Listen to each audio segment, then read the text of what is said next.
कथा जो जीवन में रस भर दे, कथा जो जीवन के समस्त व्यथाओं से तुम्हें मुक्त कर दे।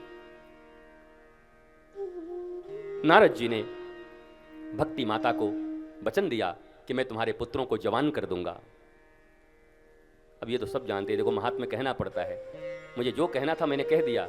अब तुम्हारे भागवत की जो लिखी हुई कथा उसको मैं 3 मिनट में कह देता हूं। वो तो सब जानते हैं, कौन नहीं जानता इस भागवत को, सभी जानते हैं। पर इस भागवत से जीवन में क्या मिलेगा, इस भागवत से जीवन कैसे बनेगा, इसी के ऊपर हमारा विमर्श होगा। The life management through Bhagavatam. Bhagavat के द्वारा अपने जीवन का प्रबंधन कैसे कर सकते हैं, जीवन के एक एक क्षण का सदुपयोग कैसे कर सकते हैं, अपनी समस्याओं से मुक्त कैसे हो सकते हैं, प्रेम से युक्त कैसे हो सकते हैं, इस पर चर्चा करेंगे। तो नारद जी फिर गए, सनक सनंदन इत्यादि से मुलाकात हुई। उन्होंने कहा शुभ कर्म करो, सत्कर्म करो। सत्कर्म क्या होता है, बोला भागवत करो।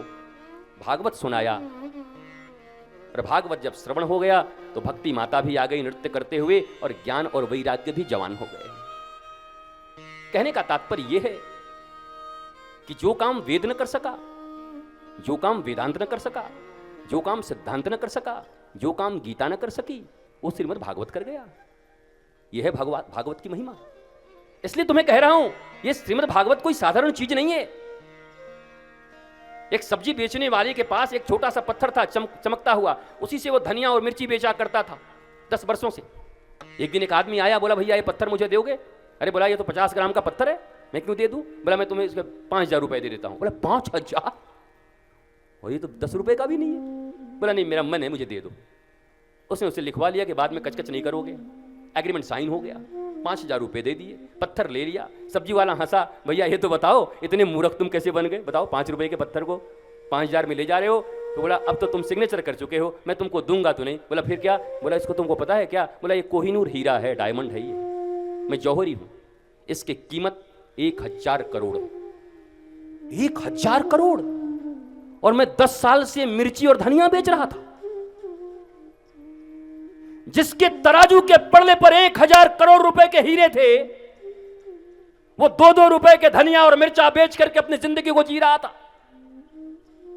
क्योंकि उसकी पहचान नहीं थी उसके पास, उसके महत्व को नहीं जानता था। जौहरी आया, महत्व को पहचाना, 5000 में 1000 करोड़ की संपत्ति खरीद के ले गया। मेरे माता पिता, मेरे प्यारे भाई बहन, श्रीमद् भागवत की अगर महिमा को तुम न समझोगे तो श्रीमद् भागवत की कथा सुनने में तुम्हारा हृदय न लगेगा। श्रीमद् भागवत क्या क्या कर सकती है इस जिंदगी में। वास्तव में अगर श्रीमद् भागवत की कथा का श्रवण कर लिया जाए हृदय से, तो ऐसा कौन सा जीवन में समस्या है, ऐसी कौन सी तुम्हारी डिमांड है, ऐसे कौन से तुम्हारे डिजायर हैं जो तुम्हें नहीं मिल सकती, तुम्हारी कौन सी इच्छा पूरी नहीं हो सकती। इसलिए प्रथम दिन श्रीमद् भागवत की महात्मा को सुनाया जाता है। महत्व न जानोगे तो महत्व दोगे कैसे, महत्व न जानोगे तो सुनोगे कैसे, महत्व न जानोगे तो बच्चों को लाओगे कैसे।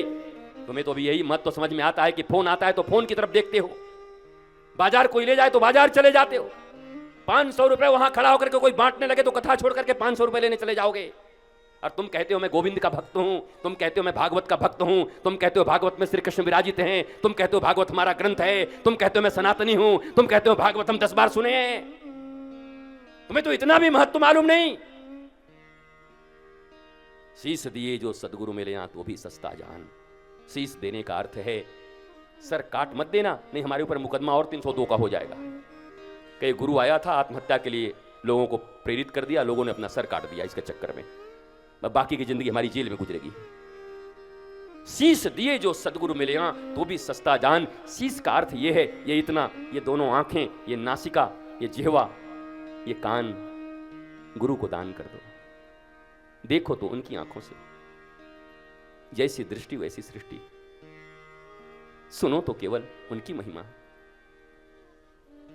कोई सुंदर चीज दिख जाए और मन आकर्षित हो जाए तो अपने गुरु से सीख लो, जिसकी रचना इतनी सुंदर वो कितना सुंदर होगा।